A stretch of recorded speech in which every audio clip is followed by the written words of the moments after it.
як ҷавони тоҷикро зинда ба қабр гузоштанд, аммо бо хости худованд ин ҷавон аз қабр зинда баромад. ин ҷавон чунин нақл мекунад: ҳамон вақт ман 20 сола будам. рӯзе табам боло шуду манро табларза фаро гирифт, гӯё ки касе аз сарам об рехтагӣ бар ин арақ мекардам. баъд аз 1 соат бе ягон дору табам паст шуд. ноомадии корро бинед ки дар хона ғайр аз ман касе набуд. баъд аз паст шудани ҳарорати бадан манро хоб фаро гирифту хобам бурдааст.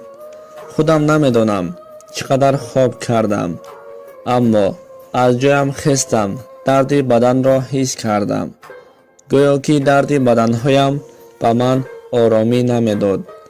гирду атрофам торик ва тинҷу осуда буд. ба назарам дар пешониям чизе буд. хостам дастамро боло барам, аммо дастонам бастидагӣ буд. чизе ки дар пешониям буд бар ман халал мерасонд. ҳатто ҷумбондани дастонам низ бароям вазминӣ мекард. чӣ шуда истоданашро намедонистам. модарамро бо садои баланд фарёд кардам. садоям ба берун намебаромад. гӯё дар дохили шиша истодагӣ бар ин ба назар мерасид. дар гирду атрофам аз коғаз гулҳо ва дар пешониям низ коғаз буданашро ҳис кардам. каме пас гӯё аз пешониям хун мепарид ва ман ба ҳаяҷон афтида аз ҳуш рафтам. ҳамон вақт ба ман боз зиёдтар имкони дубора зиндагӣ кардан шуд.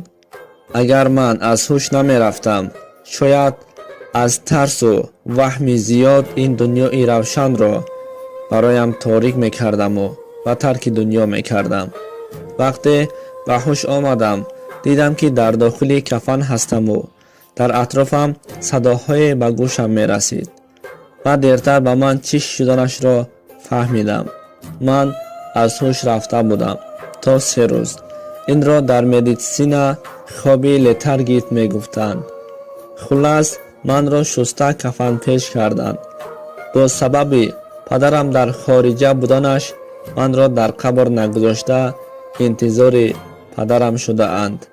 ҳамаи хешу таборамон ба модарам гуфтанд ки имрӯз 3-ум рӯз аст. дар ин ҳавои гарм майитро зиёд нигоҳ дошта намешавад.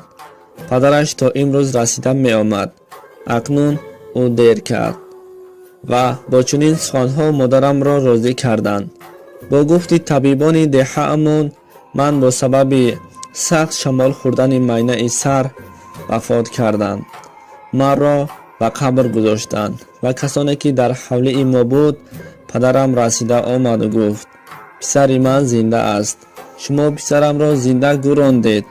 ман дар роҳ хобам бурдааст. хоб дидам ки шумо писарамро зинда гӯронда истодаед. ва писарам хокҳои қабрро бо дастонаш тела мекард. ва одамоне ки дар ҳавлии мо буд ба онҳо дод заду зуд дучархаро савор шуда ба сӯи қабристон мисли тир расида омад. аввалан ба падарам барои дубора кофтани қабр иҷозат надоданд. аммо падарам бо ҷангу ҷанҷол барои кофтани қабр корашро оғоз кард. зуд қабрро кушода чизе ки дар дари лаҳад буд, онҳоро гирифта яксина кард. манро дар ҳолати зинда аз қабр мебарорад. касоне ки ин воқеаро диданд, баъзеҳояш аз ҳуш мераванд ва дигарон дар ҳайрат афтода мегурезанд. ман бо сабаби 3 рӯз дар кафан буданам роҳ гашта наметавонистам.